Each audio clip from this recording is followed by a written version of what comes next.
Good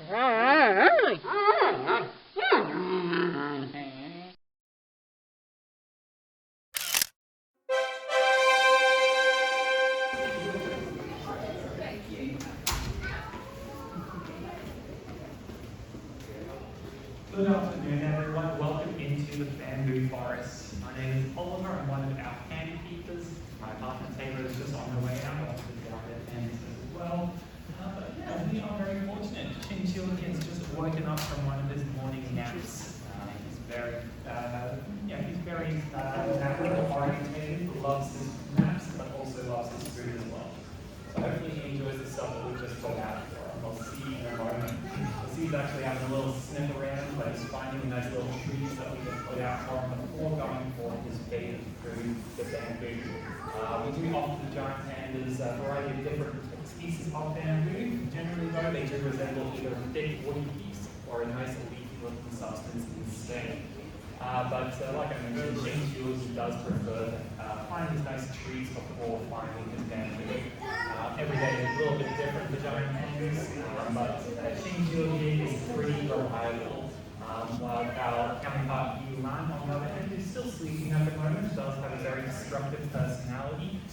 Chinchilla he's pretty predictable, likes to either sleep, eat, or one or the other, really.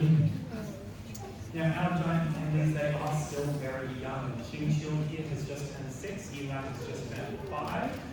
So still very young bears. And that's by design. They've come down to Australia from China at a young age to allow them to go through their breeding cycles and such, and allow them to adapt to the Australian side of things instead. Looks like he's enjoying that piece there. Looks like Taylor and I have chosen some bamboo very well. We'll see how he's actually eating that bamboo there as well. Feels a little bit soft. Peeling out the bark off, and then he's holding onto it like a little twig, or just chewing on it either side of his out there. Giant pandas, truthfully speaking, they are often carnivore families. They would all their digestive tract is designed to eat and process meat, but these guys have evolved in a tiny era where there weren't any prey items around for them. And as their omnivorous ancestors found a lot of bamboo for them to eat instead, that's what they ended up adapting into eating instead. But their digestive tract still resembles carnivorous diet. Down here, they've got breeding, but it's going to be a little while before that occurs. Breeding giant pandas is a very short window for these guys. And giant pandas as well, they've got a lot of different adaptations designed for self-preservation, meaning that if something were to happen. Now giant pandas as well, breeding these guys, quite strangely, they can have roughly 50% of the time their births may result in twin births, meaning that they do have 2 little cubs to care for. But in the wild, they would only be able to care for one of those. Bamboo is not a very nutritionally valuable food source, and to be able to get enough nutrition for themselves and their cubs, they'd be needing to eat a lot more bamboo than they actually do.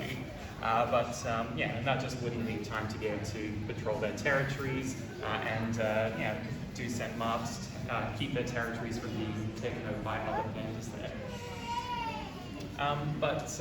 In captivity, when twins do occur, we're able to do something pretty unique with them called twin swapping, meaning essentially, as it suggests, we are swapping those twins over from time to time. 50% of the time we'll be hand raising one of those cubs, the other 50% while mum is raising one of those cubs, then we may offer her a little bribe of a nice tasty treat like apple.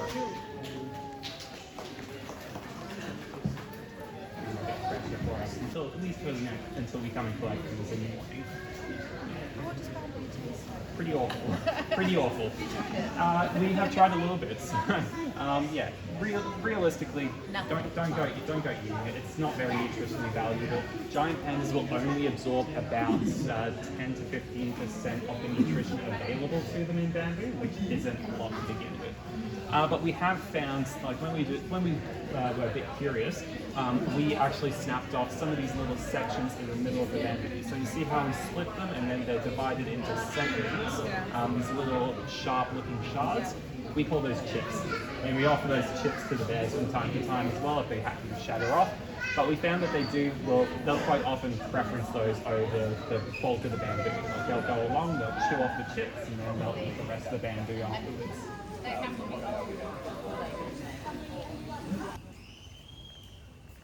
पण असंच असतं. ते म्हणलं ना की त्याला पांडाला इतकं हे असतं की ते स्वतःची प्रेग्नन्सी पण कॅन्सल करतं, होल्ड करू शकतं. तो सांगत होता ना माणूस.